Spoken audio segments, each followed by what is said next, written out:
హెచ్చరిక, దైవజనుని హెచ్చరిక. తాగుబోతు మీ ఇంట్లో ఉంటే ఇల్లంతా సంతోషం కదండి. తాగొచ్చినాడు ఎవరైనా మర్యాదగా మాట్లాడతాడా, ప్రేమగా మాట్లాడతాడా? నిన్న ఒక సహోదరి వచ్చి విజయవాడలో చెబుతుంది, నా 4 కొడుకులు మా ఆయన కలిసి తాగుతారండి. 4 కొడుకులంట వాళ్ళ నాయనతో కలిసి తాగుతారంట, 5 కలిసి. ఒక్క పని చేయరండి, ఒక్క 10 పైసలు తెచ్చి ఇంట్లో ఎవరండి? వీళ్ళను పోషిస్తానికి నేను కూలి పనికి వెళ్ళి డబ్బులు సంపాదిస్తే నా దగ్గర ఉన్న డబ్బులు ఇవ్వమని మళ్ళీ నన్ను కొడతారండి, తిడతారండి అని ఏడుస్తుందండి. ఎంత భయంకరం చూడండి. పురుషుడు తన భార్య బిడ్డలను పోషించాలి, అది దేవుడి ఏర్పాటు. కానీ ఈ రోజున మద్యానికి బానిసైన వాడు మతిలేని వాడైపోతున్నాడు, వ్యసనాలకు బానిసలైపోతున్నారు. దానివల్ల రోగాలు ఎక్కువైపోతున్నాయి, దానివల్ల ఆదాయం అంతా వృధా అయిపోతూ ఉంది. అంతేకాదు ఒక తాగుబోతు బిడ్డలు కూడా తాగుబోతులు అయిపోతున్నారు. ఒక తాగుబోతు ఇంట్లో ఉంటే ఆ ఇంటిలో దుఃఖము వేదన కలుగుతుంది. అంతేకాదు తాగుడుకు బానిసైన వాడు 100 ఏళ్ళు బతుకుతాడా, 30 ఏళ్ళు బతుకుతాడా? తొందరగా చచ్చిపోతాడు. కారణం తన శరీరంలో అవయవాలన్నీ పాడైపోతున్నాయి. అధికముగా దుర్మార్గపు పనులు చేయకము, నీ సమయమునకు ముందే, నీ కాలమునకు ముందే నీ వేళ చనిపోవలను అని దేవుని వాక్యంలో చెప్పబడుతూ ఉంది. ఈ రోజున మన బాధలు పోగొట్టుకోవడానికి మరో బాధను, మరి పురుషులు తాగుతారమ్మా, స్త్రీలు ఏం చేస్తారు? బాధ వస్తే ఏం చేస్తారమ్మా? ఏడుస్తారా? ఏడ్చి ఏడ్చి ఏడ్చి ఏడ్చి కళ్ళు ఉబ్బిపోయేదాకా ఏడ్చి, నోరు ఎండిపోయేదాకా ఏడిస్తే బాధ తీరిందా? మీరు ఏడిస్తే ఏడవండి, కానీ యేసయ్య దగ్గర ఏడవండి. ఎక్కడ ఏడవాలి? యేసు ప్రభు దగ్గర మనుషుల దగ్గర ఏడవకండి, మిమ్మల్ని మీరే చూసుకొని ఏడవకండి. యేసు ప్రభువా నా కుటుంబాన్ని కట్టు, నా భర్తను మార్చు, నా బాధలు తీర్చు అని ఆయన సన్నిధిలో ఏడిస్తే, మీకు తెలుసా మన కన్నీరు దేవునికి కనబడతాయండి. హిజ్కియా అనే ఒక రాజు ఉన్నాడు. నీవు మరణమవుతావు, నువ్వు బతకవు, నీ ఇల్లు చక్కబెట్టుకో అని ప్రవక్త వచ్చి కబురు చెప్పి వెళ్ళాడు. హిజ్కియా ఏం చేశాడంటే గోడ తట్టు ముఖం తిప్పుకొని కన్నీళ్లతో, ప్రభువా నన్ను జ్ఞాపకం చేసుకో అని ఒక చిన్న ప్రార్థన చేశాడు. వెంటనే ప్రవక్త తిరిగి వచ్చేయమన్నాడు తెలుసా? నీ ప్రార్థన నేను విన్నాను, నీ కన్నీళ్లు నేను చూశాను, ఇంకా 15 సంవత్సరాల ఆయుష్ నీకు ఇస్తున్నాను. ఎంత అద్భుతమైన దేవుడు! మన కన్నీరును చూచి మనం ఏడిస్తే ఏడ్చేవాడండి యేసు ప్రభు. మరియ మార్త లాజరు ఇంట్లో, మా లాజరు చనిపోయినప్పుడు సమాధి చేసేసిన తర్వాత ప్రభు వచ్చాడు 4వ రోజున. అక్కడ మరియా, మార్త, ఆమెతో ఉన్న వాళ్ళందరూ ఏడుస్తుంటే, ఎందుకు ఏడుస్తారండి? ఎవరైనా చనిపోతే ఇంకా లేడు మనకి, ఇంకా రాడు మనకి, ఈ వ్యక్తి మనల్ని వదిలిపెట్టి వెళ్ళిపోయాడని ఏడుస్తాం. అందరూ అందుకు ఏడుస్తున్నారు. యేసు ప్రభు కూడా ఏడ్చాడంట. ఎందుకు ఏడ్చాడు? ఆయనకు తెలుసు లాజరును తిరిగి లేపబోతున్నాడు, లాజరు మళ్ళీ బతుకుతాడని. మరి ఏడ్చాడు. ఎందుకు ఏడ్చాడు?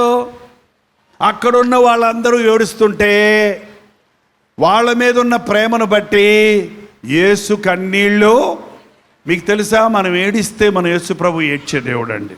మనం సంతోషిస్తే సంతోషించే దేవుడు. మనల్ని ఎంత ప్రేమించాడంటే ఆయన ప్రాణం ఇచ్చినంతగా ప్రేమించాడు. ఇంతకంటే ప్రేమించే వాళ్ళు ఈ లోకంలో మనకెవరన్నా ఉన్నారా? మీ పిల్లలు మీకు ప్రాణం ఇస్తారా? మీ ప్రాణం తీస్తారా? ప్రాణం తీయకరా, ఇసికించకరా, ప్రాణాన్ని ఇసికించకరా అంటున్నారు కదండి అమ్మోళ్ళు. ఇవాళ కని పెంచిన తల్లిదండ్రుల్ని ఇంకా ఏదో ఇవ్వలేదని, ఇంకా ఏదో ఇమ్మని, ఆస్తులు ఇమ్మని, నువ్వు ఎప్పుడు చేస్తావు, నీ మెల్లో గొలుసు నాకు ఇచ్చేయి, నీ ఆస్తి నా పేరు రాసేయి, ఏనా అన్నా నేనే ముసలోని అయిపోతాను, నువ్వు చావా అన్నాడంట కొడుకు. నేనే ముసలోని అయిపోతాను, నువ్వు చావా, నీ ఆస్తి నాకు ఇవ్వా అన్నాడంట. ఏంటంటే ఈ రోజుల్లో మనుషులు ఆస్తుల కొరకు ఒకళ్ళొకళ్ళు చంపుకుంటున్నారే కానీ ఒకరికొరకొకరు ప్రాణం పెట్టేవాళ్ళు ఎవరున్నారు? ప్రభు అయిన యేసుక్రీస్తు తప్ప. అందుకనేనండి యేసు ప్రభువును నమ్ముకోండి. మనుషులను నమ్ముకున్నట్టు కంటే యెహోవాను ఆశ్రయించటం మేలు. యేసు ప్రభువును నమ్ముకున్నవాడు ఎప్పుడు దరిద్రుడు కాడు, ఎప్పుడు దిక్కుమాలిన వాడిగా ఉండడు, ఎప్పుడు ఏ పరిస్థితుల్లో ఉన్నప్పటికీ తన జీవితంలో దేవుని సహాయాన్ని కలిగి ఉంటాడు. నీ జీవితాన్ని ప్రభు చేతుల్లో పెడితే అది ఆయన ఆశీర్వదిస్తాడు. సాతాను చేతుల్లో పెడితే నిన్ను చప్పగా పీకేస్తాడు అంతే. యవ్వనస్తులు జాగ్రత్త, సరదా అనకండి. పాపం సరదా కాదు, పాపం పీకి పట్టుకుంటుంది. పాపం సరదాగా ఉన్నట్టు సంతోషంగా ఉన్నట్టు కనపడుతుంది. ఏంటండి? లోక సంబంధమైన వ్యభిచారము, శరీర ఇచ్చలు, త్రాగుడు, ఇలాంటి దురభ్యాసాలన్నీ సరదాగా ఉంటాయి అనుకుంటావే కానీ ఒక సమయం వస్తుంది అవి నిన్ను పట్టి పీడిస్తాయి. వాటిని విడిచిపెట్టాలంటే నీ తరం కాదు. నీ బాల్యదినముల్లోనే నీ సృష్టికర్త జ్ఞాపకం, నీ యవ్వన కాలంలో నీ ప్రభువును వెంబడించు. ప్రార్థన. పరిశుద్ధుడా, ప్రేమగల తండ్రి, నీ నామములో కూడి వచ్చిన నీ బిడ్డలందరినీ చూడయ్యా.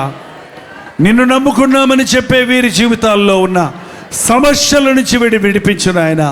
రోగముల నుండి వీరిని స్వస్థపరచు నాయన. వీరి సంకటాలను కుదుర్చుము తండ్రి. స్వస్థపరచు యెహోవాను నేనే అన్నమాట ఈ సమయంలో ప్రతి ఒక్కరి పట్ల నీ కార్యం జరగడానికి సహాయం చేయి. అనారోగ్యాలతో ఉన్నవారికి స్వస్థత దయచేయి. జ్వరములతో పీడించబడుతున్న వారిని నజరేయుడైన యేసుక్రీస్తు నామములో స్వస్థపరచుచున్నాము నాయన. ఎవరి జీవితంలో అయితే భార్యాభర్తలు గొడవలు పెట్టుకుంటూ కేసులు పెట్టుకొని విడిపోయి విడాకుల కొరకు ప్రయత్నిస్తున్నారో అట్టి కుటుంబాలను కనికరించు నాయన. అట్టి కుటుంబాల మీద నీ ప్రేమను కుమ్మరించు నాయన. అట్టి కుటుంబాలు విచ్ఛిన్నమైపోకుండా తిరిగి కట్టబడినట్లుగా నీ ఆత్మను వారి మీద కుమ్మరించము తండ్రి. ఇక్కడున్న వారెవ్వరూ నరకానికి పోకుండా ప్రతి ఒక్కరూ రక్షించబడి మారు మనసు పొంది పరలోక రాజ్య వారసులు ఉన్నట్లుగా పరిశుద్ధాత్మను మా మీద కుమ్మరించి సర్వసత్యములోనికి నడిపించమని యేసుక్రీస్తు నామములో అడుగుచున్నాము తండ్రి. మన తండ్రి అయిన దేవుని యొక్క ప్రేమయు, కుమారుడైన క్రీస్తు యొక్క కృపయు, ఆదరణకర్త అయిన పరిశుద్ధాత్మ యొక్క సహవాసమును కూడి వచ్చిన మనందరికీ ఎప్పుడునూ సదాకాలము తోడై ఉండును గాక.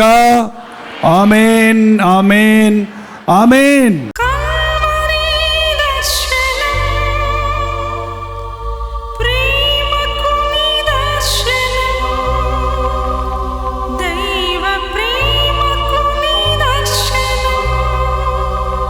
తెలుగు, తమిళ, హిందీ, మలయాళం, బెంగాలీ, ఒరియా అనే 6 భాషల్లో టెలివిజన్ ప్రోగ్రామ్స్ కొనసాగుతూనే ఉన్నాయి.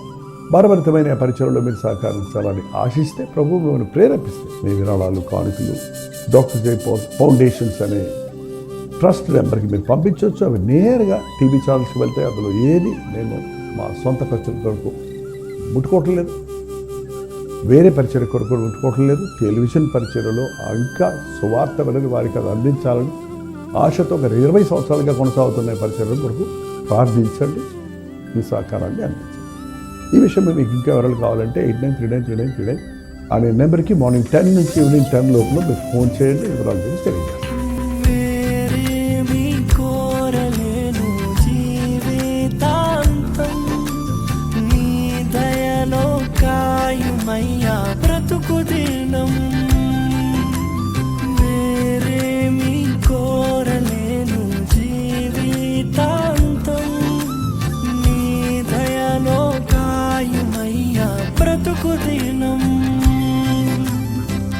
నీలాంటి దైవం ఎవరు విశ్వమున లేనే లేరు.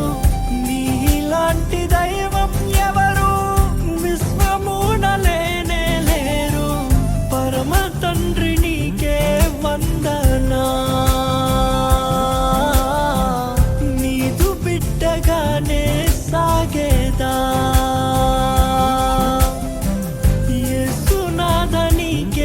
వందనా, జీవితాంతం నీకై బ్రతికేదా.